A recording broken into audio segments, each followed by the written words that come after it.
बिस्मिल्लाहिर्रहमानिर्रहीम। अस्सलाम वालेकुम नाज़रीन, नई वीडियो में खुश आमदीद ख़वातीन और हज़रात। और यहाँ पर आपको बताएं कि कराची शहर एक बार फिर से बड़े ख़तरे की जद में आ गया।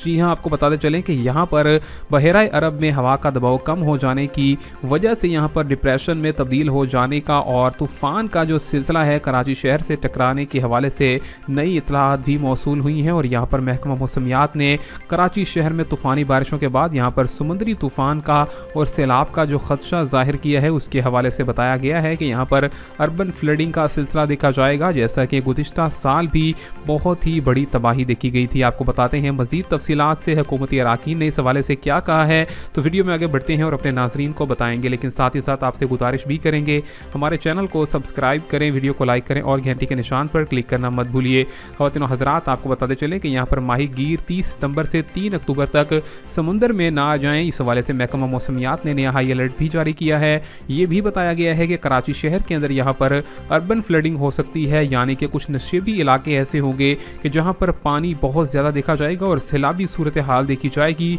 शदीद तूफ़ानी बारिशों का ये जो सिलसिला है, ये 2 से 3 सितंबर के दरमियान में भी देखा जा सकता है। इस हवाले से आपको बताएंगे यहाँ पर कराची शहर में काफ़ी ज़्यादा हाई अलर्ट जारी है और यहाँ पर शहरी भी परेशान नज़र आते हैं। यहाँ पर याद रखा जाए कि गुज़िश्ता बरस भी यहाँ पर वज़ीर आज़म की जानिब से यहाँ पर हिकमत अमली पर अमल करने और कराची शहर को अर्बन फ्लडिंग से मुस्तकबिल में बचाने के हवाले से बहुत सी हिकमत अमलियाँ बनाने के हवाले से कहा गया था।